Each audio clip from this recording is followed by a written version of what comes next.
Oh, yeah. Little Brewer and Shipley going there. Richie. Ty, how y'all doing? Hey, it's Wednesday. Good to see you. Thank you for coming in. Your energy is always welcomed here. And thank you, Soul Tribe. So, what's up, everybody? Good to see everyone. And thank you all for tuning in. Let me see if I can get myself back into frame here. All right, there I am. Yeah, beautiful, Steiger. I love it. Keep that pose. Keep the pose. There you go. Hey, favor everybody and Bosto. So good to see you. Hey, Susie Q. Elderberry, good to see you. Hey, Peter, what's up? Beloved Abstract, David Sloan. Grandpa Brian, what's up? Spirit Woman. Hey, Brandy, you're a fine girl. So, hey, Maddie, good to see you. So there's Paul Joe. Good to see you. Lost in Space. How you doing? Joyce Marie. And good to see you. So hey, Robert V. Robert V is in the house. So anyway, lots going on. I want to say a big shout out to Ryder Lee. Raised by Giants, left his link down there. Had a good time on his show yesterday, and interesting enough, Ryder, you're going to really appreciate this. And those of you who haven't gone over there, check him out. This is an up and coming individual. Has a bright future in his path. So let's support him. And he is just phenomenal. And so while we were discussing a few things, I have brought up on several occasions about how the United States, the true God of the United States, is not what people think, but it is an ancient Mesopotamian deity named Moloch. So we were talking about that. I've talked about it this before. And then my sister from another mother sends me this literally about 2 hours ago. You can't make this stuff up, folks. So there's Moloch. Let me get this out of the way so I can see that with you. There he is. About, well, as you can see, about 10, 11 feet. And there were different models, but this was made out of brass. And at the base of it, that you can see over here on the right-hand side, there is an opening, and that's where they would put the fire. And when Moloch, when the statue got white hot, this is where they would make the sacrifice. Children. Get this, legacy internet brand AOL created Moloch database systems that features owl as its logo. You can't make this stuff up.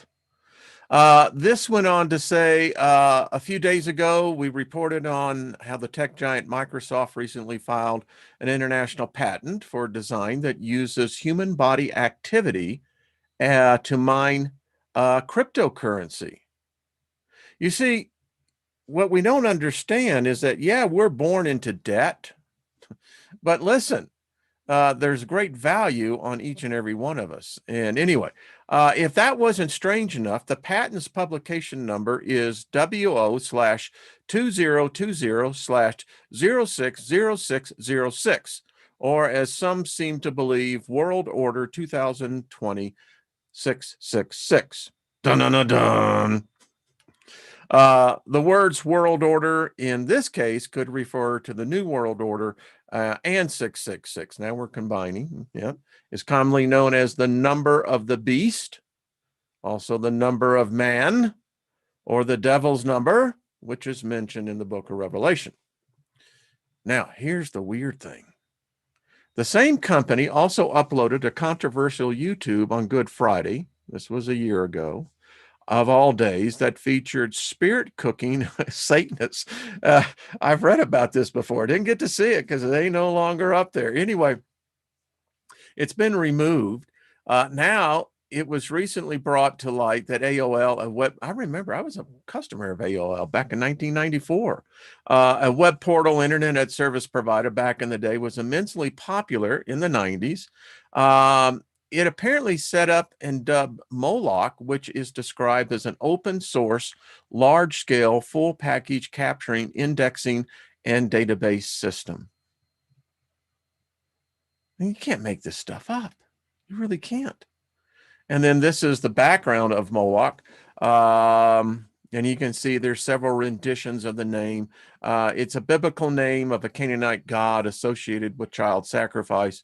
In the Bible, the children were sacrificed to Teofet, a shrine reserved for child sacrifice outside of Jerusalem, to Moloch's satisfaction. Medieval French rabbi Shaloma Yitzhak, otherwise known as the Rashi, wrote an extensive commentary on the tumult of the 12th century. His analysis of Book of Jeremiah painted a vivid picture of the sacraments of Moloch's worship as related to the Hebrew text. Folks, you really can't. And there you can see exactly, I mean,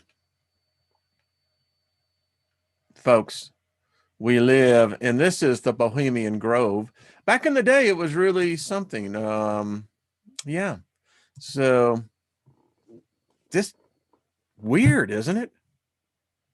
I mean, which pill are you going to take today? You're going to take the red one, or are you going to take the blue one? Some people say I'll take a mixture. Don't work that way. If you took both, you would be anti-matter in this realm. You know, you can only go one or the other. So you decide. We're going to have fun. We're going to have fun. I have really become a fan of Jane Tripp's work. I've actually reached out to her to get her on the show here because she has a remarkable ability of really bringing out how our reality is nothing more than a simulation. We don't see. Humans are blind.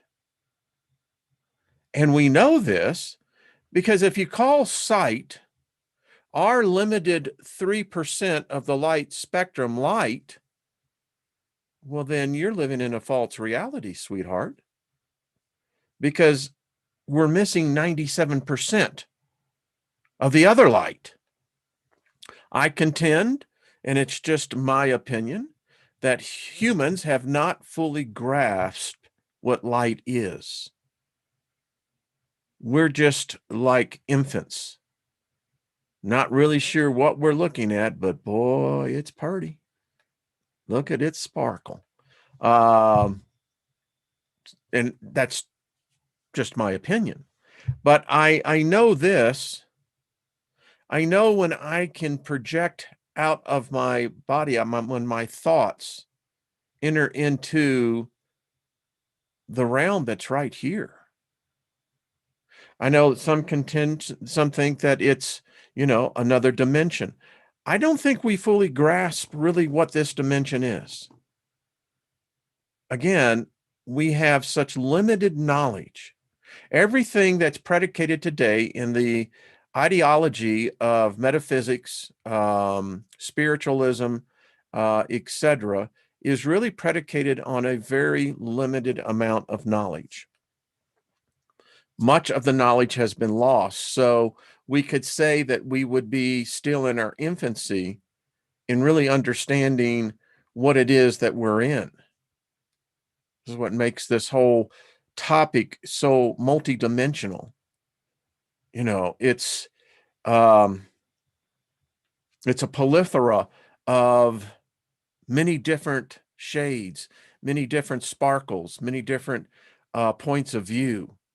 And if you can remain agile enough within your mind to not get trapped into any one particular ideology, you can become a giant within your own kind. It's a fact. I'm just reading some of the, hey, Nina, she has a show, I believe, on after this. Hello, Marsha. By the way, thank you, Marsha. I forgot. I was so busy. I was running in 15 different directions. There we go. Folks, let me tell you about this little personal testimony and how, the thing about with a testimony is that you have to have gone through a test in order to have the money, the money is the experience. So that's why you see in group gatherings, whether it be in a corporate outing, whether it be even in family gatherings and in ritualistic ceremonies. People love hearing testimonies. I remember back in the day, amen, yes, amen, brother, and all we're saying is I'm all raw. Again, check out Ryder's interview yesterday. We had a good time, and that's what amen means. I'm all raw. All right. Well, wait a minute now. Yeah, words mean a lot, folks. And when you see the fact that this emblem, this sacred geometry, and everything else Marsha Price put into this, it's powerful, folks. I got to tell you what, it's just freaking powerful. And I'm here to stand up and give a testimony. That's what I'm saying, Jack. Exactly. And I have my other crystals, and I also have this. Isn't that far out? Journey with me as we go into the multi-dimensional. Yes. That's all I got to say. Nina's going live at 1 p.m. Pacific time. Yep, right after this.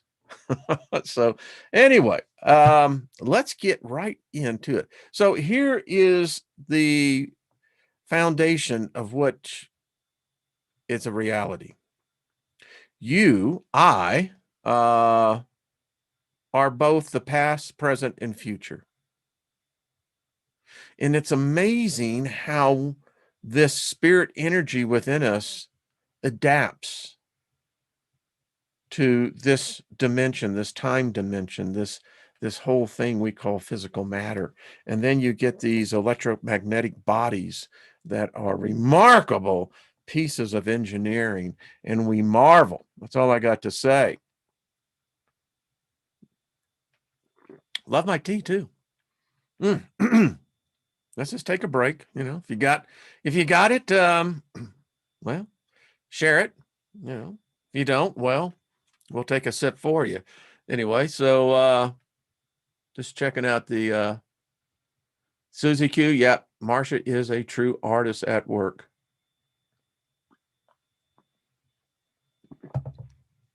Oh, I like that, Deborah. Yeah. Testimony gives others people the blue or red choice. There's always more to it. There's always more to it. It's interesting that you write that, Deborah. So I'm meditating, right? And I do a lot of life reviews in my life. I mean, I look at my path, and I'll share something with you. What I was talking with my spirit guide, that the fact was that no one can walk in your path. You're the only one. No one can live your path. You're the only one. And since you are the only one that can live it and has lived it and is living it, there's nothing greater that could ever judge you. It can't live your life. And when you get free of that, you begin to realize that there is no guilt, no condemnation. You're living your path. And you make your choices. And that's about it. I know sometimes people say, well, there are great lessons in life to learn. I think that's up to the individual. I think if you adapt that, then you're adapting to someone else's theology. I've come to the place, and I have said this many times before, and I continue to see it reaffirmed. The moment you get to the place and realize that there is neither right nor wrong, good nor evil. Now I know people freak out on that. How do you exist if there's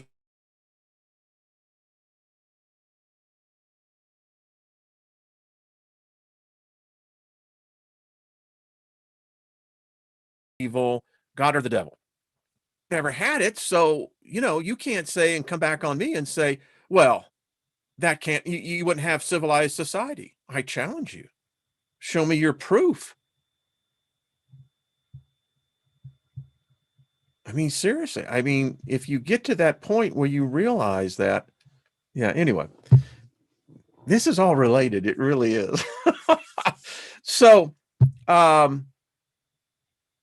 let's start with Jane's first piece of work. These PDFs are available. She's given license to anyone to go out and share them, and they're interesting to truly watch and to read. This one here is proof of time travel. And this is from her presentation, The Pirates of Time. The time travel with a modern camera. Now, this one is going to go back to a small Canadian town in 1906. So we'll set the scene.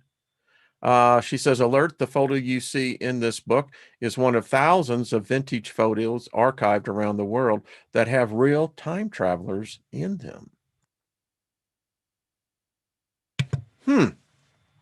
Okay. Going to be amazed. Now, in this case, the town of Mission in British Columbia, Canada, is a beautiful area surrounded by hills, about 60 kilometers from Vancouver on the west coast. She says, I live here at present. And a few years ago, I decided with my husband, who I have since separated from, to make a community calendar from the vintage photos that are housed in the town archives. The first image I ever saw of an out-of-place person in an old photograph came from these local archives. My husband was sorting pictures from the heritage calendar we were making. He didn't realize what he was looking at, but when he saw the photograph, he was, for some reason, drawn to the image because of the man. Bum, bum, bum, bum. So was I. The minute I saw it, I felt compelled to crop and edit his image. It's almost as if we both already knew there was something very important about it. Every picture tells a story. Great album by Rod Stewart, by the way. Every picture tells a story. All right. In the case of photography, sometimes they tell secrets.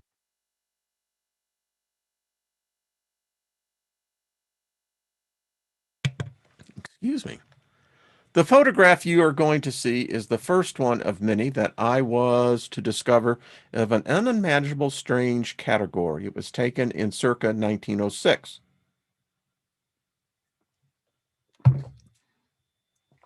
We had dozens of images to select from, and the one that you will soon be learning about was one of them. It's fascinating. She said, I spent some enjoyable hours looking at pictures of local people and the activities from years ago.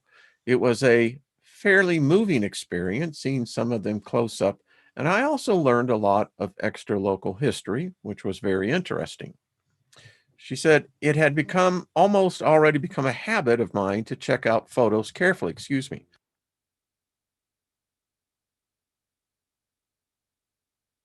I have got a tickle in the back of my throat. Anyway, with this particular one, I found myself immediately wondering about this man, who even from a distance seemed out of place in some strange way, and which led me to looking more closely and getting a very big surprise.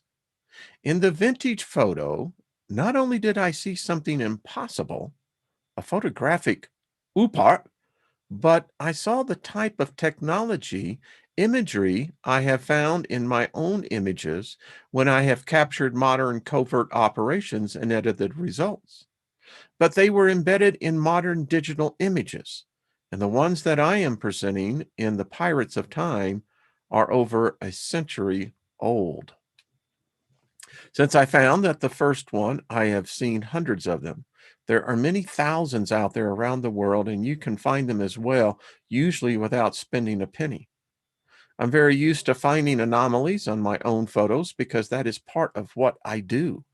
I've seen a great deal of phenomena in other people's photographs as well, including very old ones, but the photographs in this presentation does not technically contain paranormal content. You can find them as well. They're easy to locate when you know where to look for. I'm talking about people from the future visiting people in the past and leaving the evidence behind in what we now know as vintage photographs. Time travel, or what she calls UPART, out of place artifact, an object that is out of place or context historically or technologically, not usually applied to a photo, but applicable in this incidence. A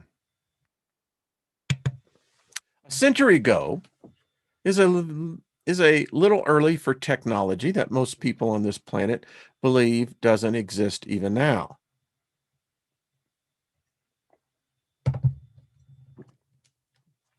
Why that wasn't staying hot. Got to turn the thing on. It's my belief that it does exist. And I know this deep inside for many years before I discovered the photographs with the evidence in them. But that's not the point. Or maybe it is, partly is, I don't know. Not only have I found photographic evidence of time travel in century-old photographs, I have reason to believe I was meant to find them. I covered this possibility in some of the many articles in Pirates of Time Part 1 and 2. What you are about to see is not paranormal in nature, but rather involves advanced scientific technology that the users do not want you to know about. In action, it reveals something utterly unthinkable to most people. Nevertheless, the photograph that contains this information recorded a concrete and solid event that happened in the first decade of the 20th century. Most likely, not many people involved with the photograph that day remembered afterwards what had gone on, except for one man who was literally in the picture and he knew it.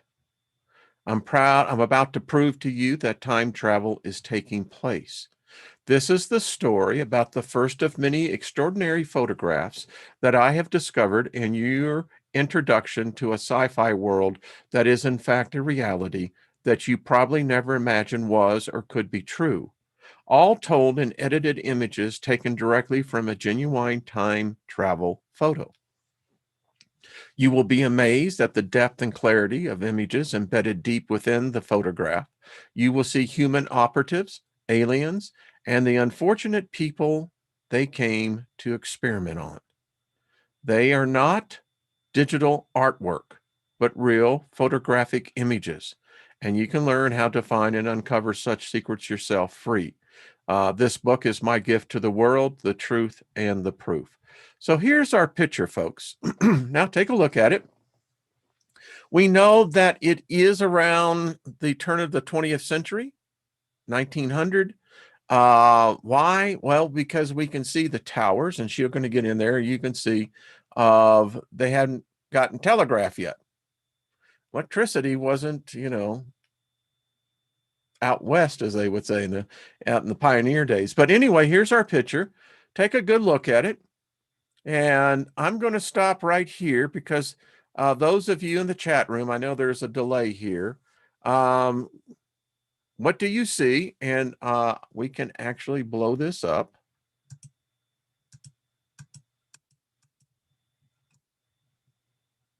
So there's our picture. Now, for those of you who are not listening, are just listening, This is a general store. It's a post office, and it's the general dealer in dry goods, groceries, boots and shoes, and hardware. A haberdash store. That's what we used to call them. Walgreens. So you know what? Let me just say this is a little commentary. There are more millionaires who became millionaires by selling five and dime. I'll just leave it at that. All right, so we've all had a chance to take a look at this. Let's look at this. The above, this is a vintage photograph of a grocery store owned by one Jazz Plumridge, a well-known local businessman. The poles you see erected to the left of the store were installed for the new phone service. There they are. Party line. Anyway, note they were not yet connected as there were no wires yet, as phone service began properly in mission in about 1907. This photograph is probably earlier than 1907. It's doubtful that it was any later and was most likely taken in 1906. Although this is an interesting old picture with people, carriages, and horses, it's not particularly special, except for one thing. Oh, folks. I think some of you seeing this photo might intuitively know where to look. All right, I'm not going to go back to it. I'm just going to stop the share right here for a second. So does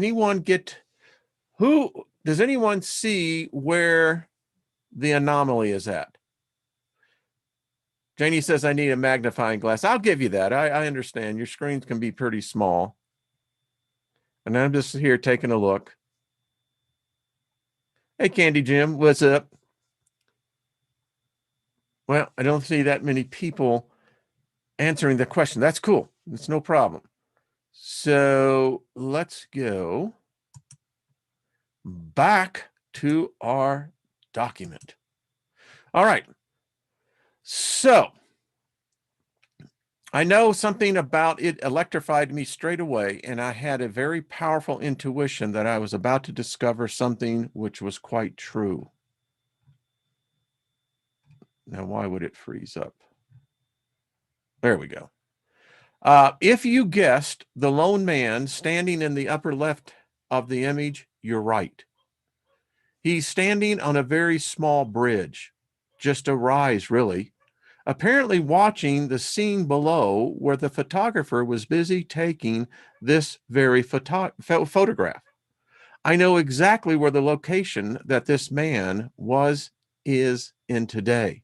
That had to be fascinating. I was curious, and because I had a strange feeling, I cropped his image. At first glance, it seems to be a local person watching the photographic event who perhaps didn't want to walk down and interrupt the proceedings. His legs appear cut off by the rise of the bridge. Apparently, I've spotted something unusual. Rather than having his hands in his pocket or something similar, he seems to be holding something in front of him. The man standing in the background is actually holding something that didn't exist when the photograph you are looking at was taken. Follow me now as she unlocks the puzzle that this old photograph holds and shows you what was really going on in secret. This photo article has been divided into 4 sections, and we're not going to go through all the sections. I just want to show you what she has discovered. Number 1, in going through all these old photographs, time travelers, she's also found a commonality of the cone-shaped objects, the cameras, and the instamatic photograph. This gets interesting.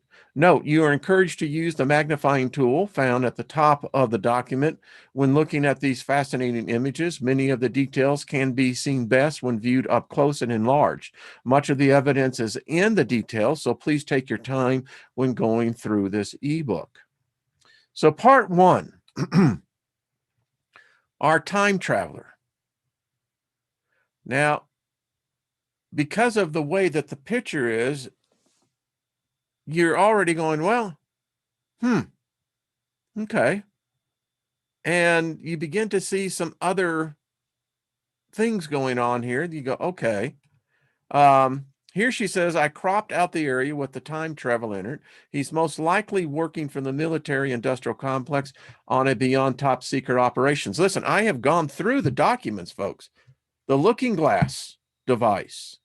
Yeah, we know time is not just one direction. He's not alone. These experiments in time are very complex and take a large amount of people and equipment on both sides. That is, in the past and the present. Time is not really what many people think it is. It is it's traversable in many ways. You can go backwards and forwards. You can create what are known as time loops. In reality, everything is happening at once, separated elegantly by frequency. Frequency is everything in the end. It's that important. Folks, you're already living your future. I have already passed on. I am already way beyond into the next realm. I'm looking back right now and I am reliving this moment that is in my past, that is my past was seen as my future, because the fact of reality is I'm not really alive. I'm not really dead. Neither are you. We're going through these waves of time, matter, energy. It's complex. And I agree with Jane. It is, in fact, elegant. So here's our traveler. Now things are getting more interesting. Not quite what you were thinking, was it? I'll give you a little clue. What he's holding in his hands is going to be something else. All right, so the cropped out image above, the image already looks a little unusual. Several things are noticeable. Something is obscuring the man's face.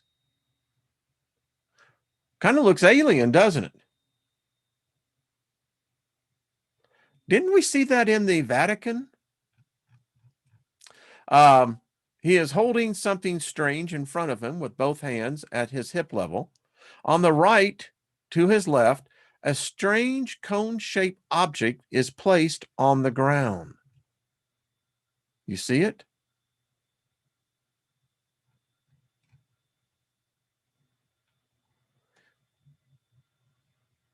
Okay. It's obviously warranted further investigation, and as I know how to extract visual data, I began to edit more aggressively. As I suspected, the image had been cloaked using a modern technology. It's already here, folks. If you don't believe that there's not cloaking technology, okay, that's fine. That's cool. She says, I'll be editing the image in many different ways to extract different layers of data. Now we're beginning to see, as she begins to use different filters within the image, we're finding some anomalies. Where the brain is at. Look at our object right here. And here's our cone. Above, she says, I wanted to solidify the shapes and see the outlines in this image. His face is definitely obscured by some unknown object. He is standing facing east. It's almost like a breathing device, isn't it?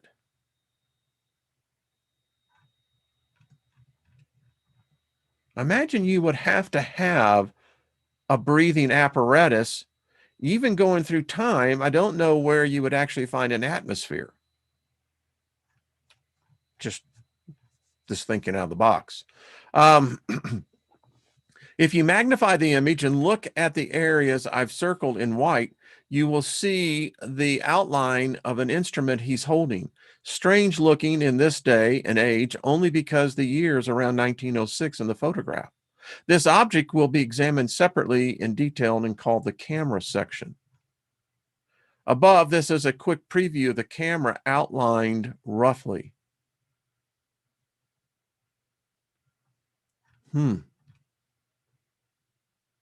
We'll be examining hundreds of edits, and we're not going to get through all of that. You can get the PDF, and we're going to be moving on, but she gets into this extensively. We know that this person was not of this era, not of this time. They were photographing something. There was either this was an experiment or it was something else. I don't know. I mean, it would make sense that if you can begin to understand the laws of physics itself, well, anyway, so get the DVD. All right. I want to get into this next one because this one is really interesting. And I'm doing it because what she has actually captured here. So let me get it pulled up and ready. I have it in the queue. Yeah, I know. It's cute. So how is everybody? Huh? Y'all doing good? Interesting. And now she's got me curious. Now I want to, I love museums anyway. Back in the day, the Smithsonian was a client of mine, and I enjoyed it because every quarter they would either come to our facility or I got to go into DC to their facility, which is the old castle building. And I loved it. And Bob Decker, who was the assistant curator, arranged for each time I would come in that I could go in at 6 o'clock and to any of the museums. My favorite was the Museum of Natural History. And then my second one was the National Art Gallery. But yeah, so I'm digressing, I know, but that's what I do. That's what I do. So now let's talk about the royals. Lots of thing about the royals. Lots of intrigue. Listen, I still don't understand what was with Diana.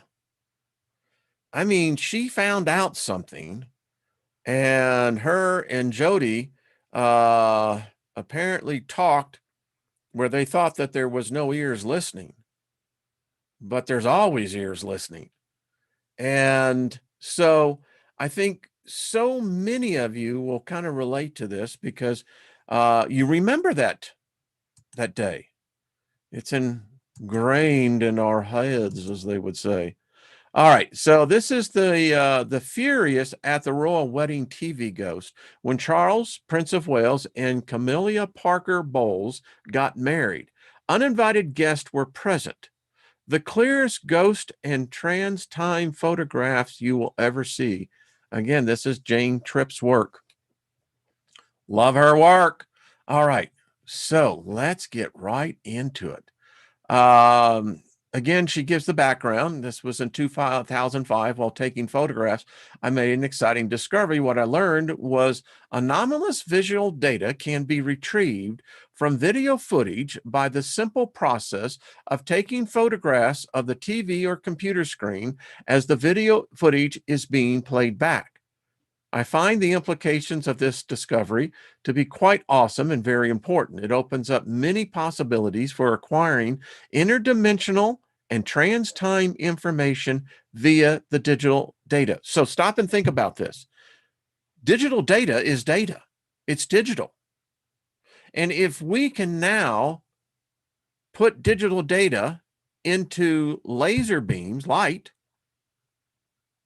that's what all those fiber optic cables are. It's beams of light carrying data.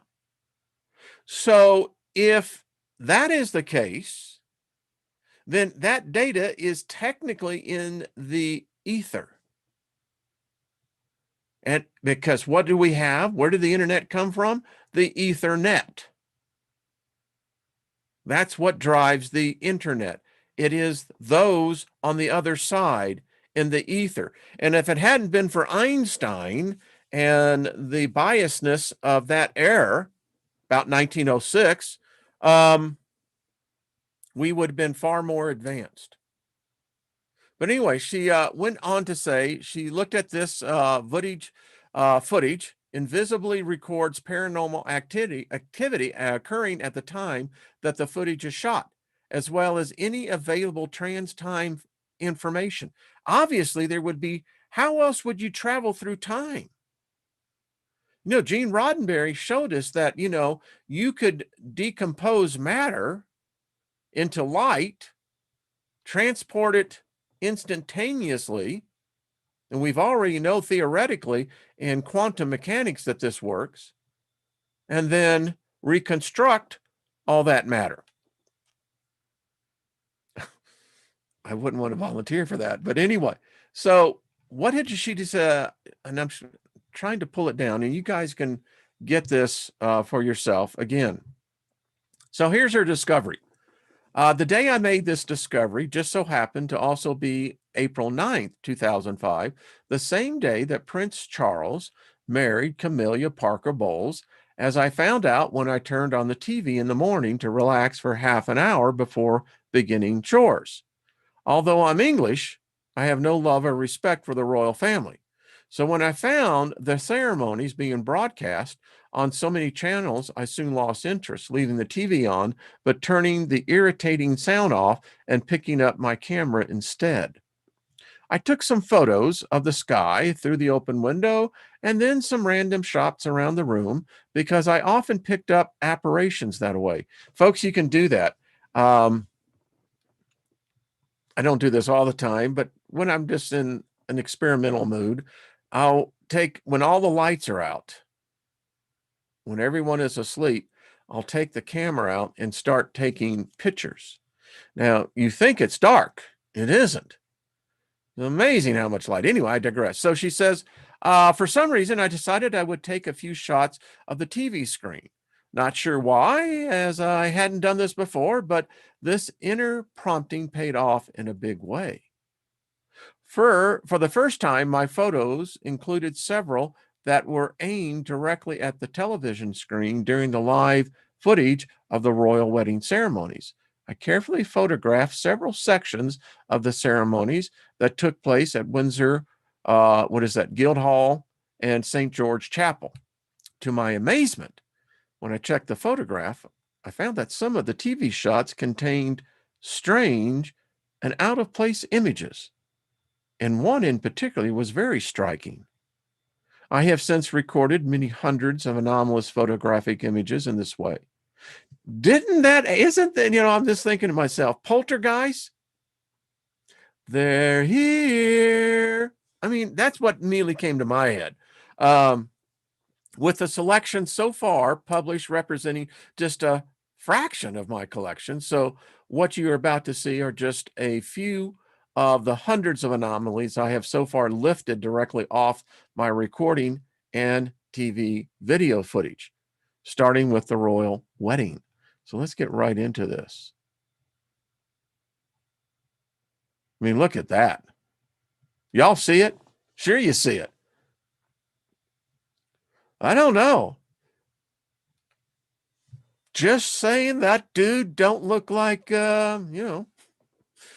he's too happy about the things going on. Well, so let's see what she says.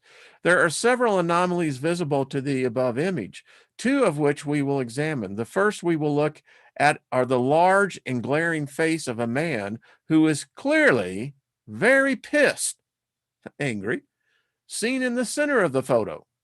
The white overexposed area of clothing belonging to various guests seated in the pews provided a stark contrast to the transparent face. Interestingly, the angry man's face appears partially behind other imagery on the screen, proving it is not a reflection.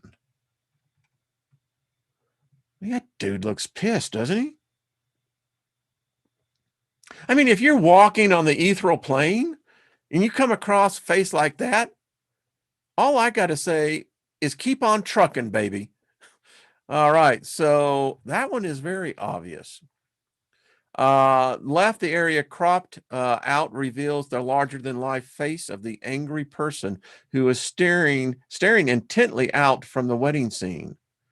Yeah. Edited and edged for clarity, the face of this unknown man is now very clear. He looks most displeased, to say the least. And the first thing that comes to mind as a possible reason for his anger is the death of Lady Diana Spencer, the first wife of the Prince of Wales. She was sacrificed, folks, killed in the sacrifice of the murder of the car accident on August 31st, 1997. Many people, this writer included, believes that she was deliberately murdered. Jane, I agree. She was sacrificed. She found out something, and rumors abound. I have read many of them, and I am convinced Diana found out what the royals were really all about. And all I've got to say, she suddenly found herself in the Twilight Zone.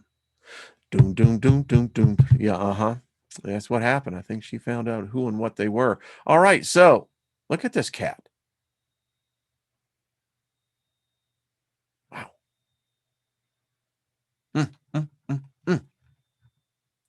Now, there's even more here. Several people have mentioned that the man's eyes appear to be closed. They are not, but the dark shadows beneath them give the illusion of eyelashes beneath shut eyes. The man's eyes, including the irises and pupils, are in fact visible. And there you are. I love her detail of how she goes into this. There is often a phantom piper in the best of British ghost stories, and this is no exception. There are many legends regarding phantom pipers, although most of them originate in Scotland, which is where my heritage is back. I think that some of them are not hauntings, but replays from the past. And also that the skirlings of the pipers may possibly be indirectly related to such replays and the storage or release of sound and light data. You know, there is a theory that says, for instance, if you pass of natural causes, just the normal process, that the transition is usually pretty uneventful. And for the most part, your residual energy will be shared amongst those who knew you, those who loved you, those who called you friend. And as time passes on, that residual energy is dissipated as your friends and loved ones are. However, it's those who meet a violent end that energy cannot be contained. It burst all dimensions. And that's why much of what we see sometimes is just that. I mean, they become very powerful in their anger. I'll just leave it at that. So now let's see. She goes in and she says, we're going to be talking about a ghostly musician. So where is it that we start? She says, spirits are always present at such occasions and in abundance. They can partially partake of our dimension even as we are denied access to theirs while we are embodiment. Telling you, baby, I love this, you know. Now, the old bands are never going to come back. I can go back in time and relive it, but yeah, it kind of says as well that, you know, let's just say you're an avid sports fanatic, you know, if it really is that core interest, you're going to be able to come back. Places where levels of human emotional energy are high are also where they have frequently been so in the past, so are logical targets for paranormal investigators. Residual energy can be simulated and released in a variety of ways, including through sound, light, and human emotion. And I contend in a lot of these ghost hunting things that they show in the medium is that it's really what you're seeing is the anticipated psychic release of the individuals going into there. Their fear is manifesting. And if there are, in fact, spirits around there, entities, they're going to latch onto that. And thus is why the result that many times is what you get in those type of events. She says that not every person living on Earth is physically incapable of translating into another dimension without using exotic technologies, while trans-dimensional entities come and go as they please here with relative freedom. I like that idea. I can hitch up my wagon to that horse. The ghostly musician materializes over the course of 3 photographs. And in the final one, he is fully manifested in the same shot as that in which the face of the angry man appears. Ooh. Left, this photograph shows the scene more or less as it was meant to look.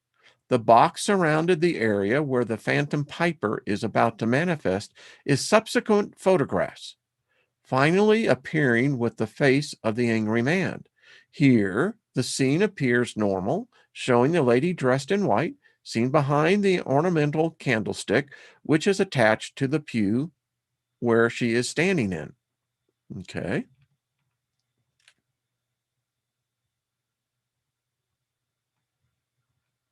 Above in the second photograph, a strange shape can be seen forming in front of and to the right of the lady in white.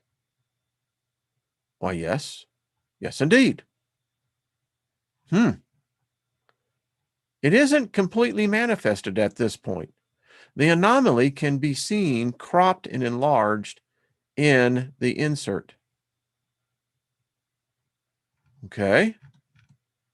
Left still forming, the anomalous manifestation has in this photo now visibly blocked out the imagery behind it, partially obscuring the woman in white.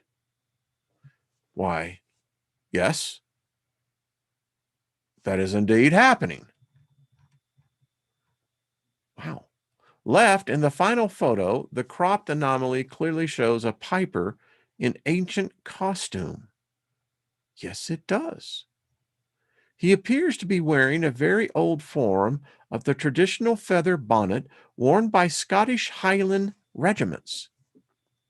It may well be a version of the feathered hat that predates the regimental bonnets. I haven't yet been able to accurately identify the instrument he has raised to his lips. Perhaps someone will. Boy, I'm just having the strangest amount of deja vu. Weird. Anyway, perhaps someone will recognize it and be able to name it for me. Well, not rightly sure. I could give it more thought. And then, unfortunately, when the photographing off of a screen, digital interference lines are sometimes present, as can be seen here. It's rather like looking through a rippled window glass in the rain, but the images from the past can still be edited and perceived. Below is another anomalous section cropped from the same photograph. It appears behind the angry man, and as with him and the piper, it does not belong in the establishment where the ceremony is taking place. This time is a small scene visible.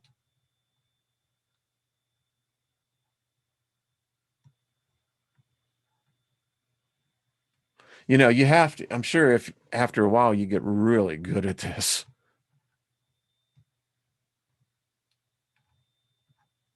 And again, if you want these PDFs, they are available. She does remarkable job. Here's another face that she found. Wow. Them look like some pretty dark eyes to me.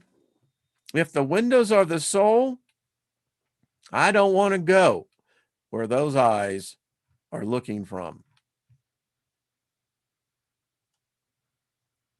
I love that. Isn't this cool? And again, we're only on page 11. This is a 196 page ebook. You cannot, and we're probably not going to get finished. I can tell that we're not, because she has a whole nother section that is, I really want all of us to do, because it's everything that we can do. Let's see, most haunted. She has so many pictures that she has done this with, and you get lost after a while. I mean, you can literally spend all the time. Now, here is, what is this one? This is Derek O'Kara, is a British spirit medium who became very well known for his work with the Most Haunted Team, a frequent guest medium on the show. He was very popular with the audience. Derek has been accused by Mr. O'Keefe of wishy-washy parapsychologists who also appear on some of the most haunted episodes. Yeah, you know that there's no council like Harry Potter had, So you say you have powers. Well, let's just see. The pressure of being expected to perform on demand has caused many genuine mediums and psychics to fudge information in a fraudulent manner. It's always going to bite you in the ass. This is a shame, because once somebody has been accused of being dishonest, it's obvious you lost your credibility. So anyway, like, okay, well, that sucks. It happens, though. That's what it is. While this type of behavior gives ammunition to those working to disprove, because there's always two sides to every coin of the same size. Things still happen. So what's the deal here? So I guess he is. Oh, he's making contact. I see. And then this is the spirit coming in. Yeah. Hey, listen. And here they is. Well, that's interesting. Yeah. Wow. Okay. Boy, this hour's gone by quick. We'll do some more of this tomorrow. Because I have taken photographs. Y'all have seen them. Where I used to live out in California. Hello, Jenny. How you doing?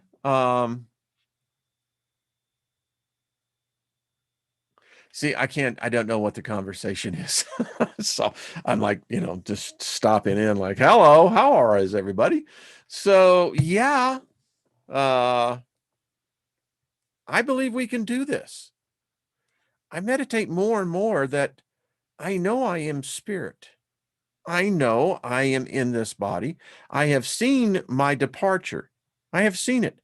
I've seen it in my mind's eye. It's a release. And I think the thing that I said was far out, well, thank you, Susie Q. But we're all spirit beings, or at least I hope we are. All right. Maybe I hope all of us are. I mean, I don't know. Don't know everything. As I was telling my spirit group, is that, I don't know anything. I observe a lot, but I don't know that much. I struggle with the very simple construct of what is truth. That eludes me more than any one thing. What is truth? I meditate on that a lot.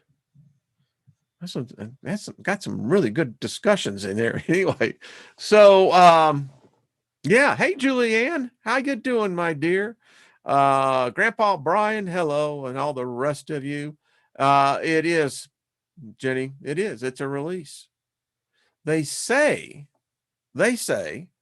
that if you transition in a peaceful way, In other words, you know, you're not fear of death.